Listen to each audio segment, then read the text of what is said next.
Yo, what's good? What's good? What's good?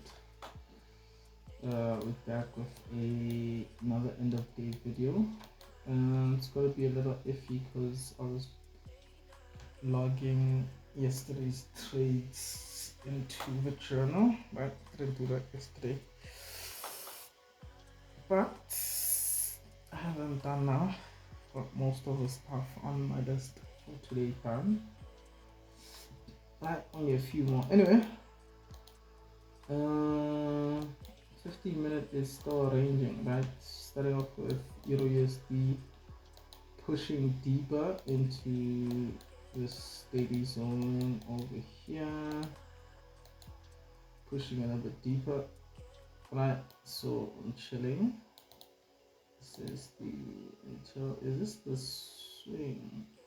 Oh wait, actually this is the swing, which means I'm okay with this being the 54-hour IBOS, right?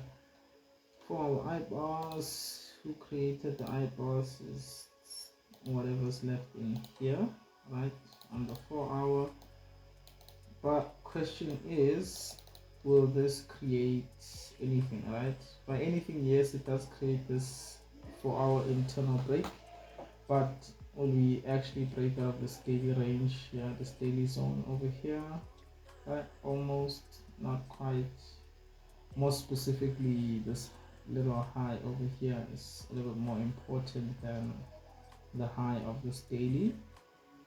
um so yeah, if this holds, then it should break this low, which would then mean the 4-hour continues lower, or we'll have our 4-hour pullback in there, right?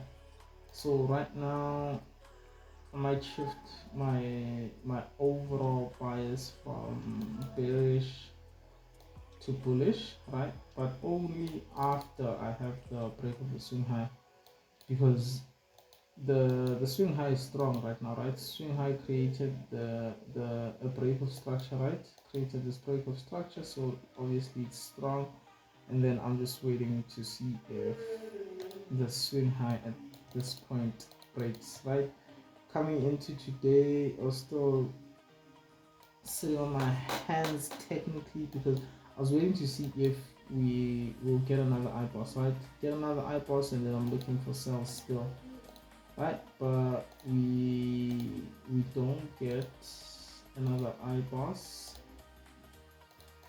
I'm gonna click on this. I want to delete that. Right, we don't get another IBOS. Instead, we do get one going up.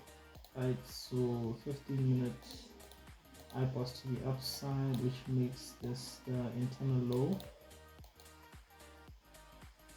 Makes this the 15-minute internal low. But it was pushing kind of hard, right? Pushing hard, going up. Some news event. Also, I need to get back on the horse in terms of my news events, man. I haven't been up to date on the news, but it's okay. This week, next week, easing into things, right? Getting used to being fully back, fully dedicated, right? And then as time goes, I'm gonna dive more into the fundamental side, right? To have the fundamental background, so it's not like I'm starting over. But as of now, it's okay. Don't really need it, but I will implement it at some point in time. So for now, yeah, I'd say we're chilling on Euro USD. Kind of am not looking for buys at this point in time, which is okay. I think it's the safer play. So we'll see. Maybe this 1 hour zone holds, maybe the pivot M15 holds, right, and then push higher.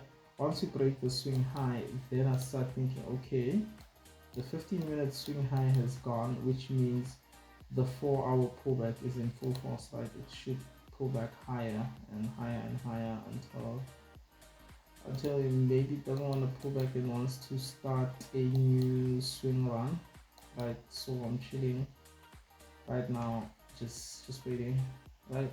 No unnecessary losses. necessary losses, I think, for the longest time have been my kryptonite, right? So definitely have to work on the unnecessary losses and cut a lot of them out. And then GU, I was actually bullish on GU today.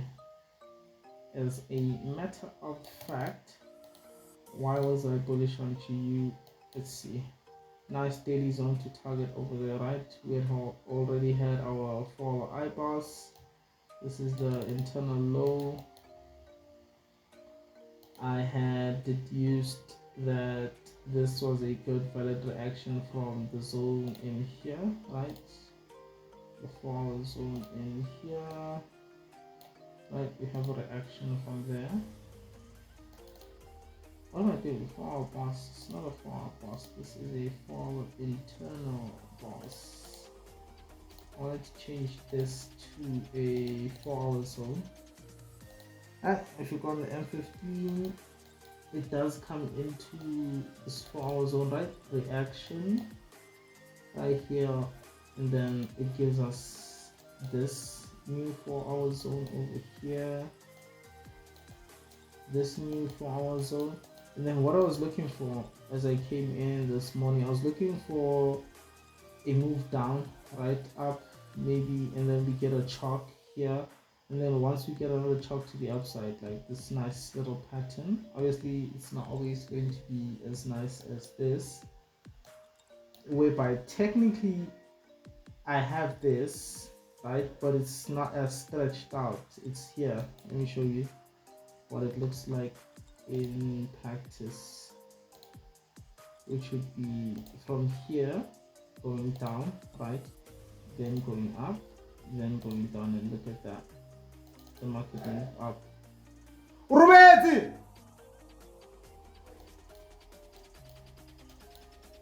Right, this is essentially the same thing. Essentially, not quite exactly how I'd like it, but it's essentially the same thing. As you can see with this low, the low broke here, and you can see the low broke. That's what I'm looking for. Even though it's not picture perfect like this, it never will be picture perfect, but as you can see, it's a low that's broken there. You get a chalk and then you look for buys, right? It's to move down, chalk, and then you're looking for the buys in there. Although I was not really interested in buys over here at the time, right? Because yes, move down, break, but you come in momentum, you would have had to look for the M5 LC2A. You don't get the LC2A, then not a valid trade. And then right after it was news, so of course you're not entering right before news as well. This was more of a plan for London session, right? I was hoping something like this happens during London, right? I would have taken this during London, not before the US news that then increases the risk unnecessarily. But the bias was okay, right? Bias was to the upside, and then it moves up, and so I could probably swing up here, internal swing, whatever. I'll say swing because it's a decent pullback, right? Compared to this where it's like internal moves, this is actually like a decent pullback, and I do not mind then updating this to my swing high over here. I don't mind updating this to M15 boss, M15 swing low, right? M15 swing low, and while we're in this pullback phase, then I'm okay looking for buys in here, right? Move down, move up, that's an IBOS. IBOS here, M15 IBOS. If you're feeling frisky, you can look for sells down into the swing low and then start looking for buys. But for now, I'm not terribly itching to take a trade, right? I'm chilling, waiting for something nice and concrete. Yeah, so for now, I'll just continue looking at that and see what happens. And then USD CAD, again, nothing in here. as my bias for USD CAD is actually just heavily bullish, right? 4 hours bullish, 15 minute is bullish. Of course, there needs to be a pullback at some point, but I don't want to play my sells after we've mitigated the low, right? We've mitigated the 4 hours, not swing low, but the 4 hour internal low. I'm not looking to play sells after the mitigation, right? Rather, it breaks this first, play maybe buys into the high, and then look for sells again, assuming that a pullback, a much fuller pullback is going to start. But as of now, my bias obviously is heavily bullish, since everything is bullish, like every time frame is bullish. And I'm offline. The Wi-Fi is offline. Shit.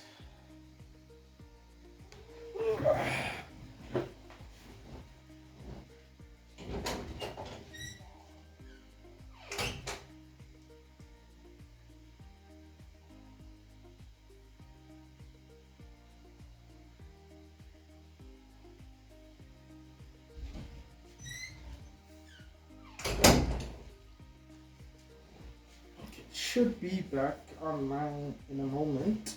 The router is on.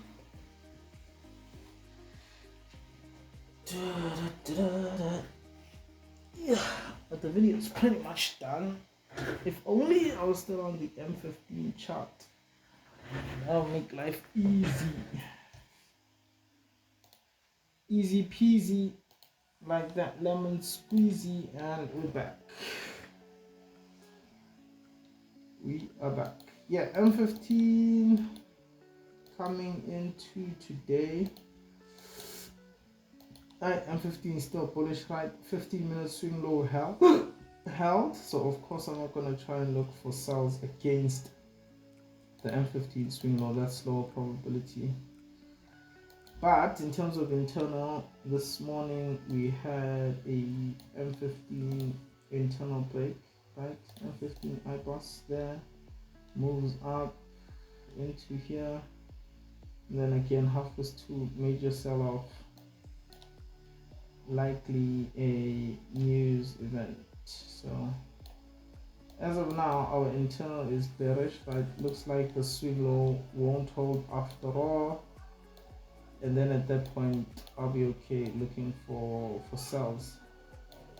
I'll be okay looking for sells at that point, assuming the 4-hour pullback is starting. So yeah, it's okay to switch biases. Don't have to be rigid in my biases. So yeah, we'll see what happens tomorrow. Peace.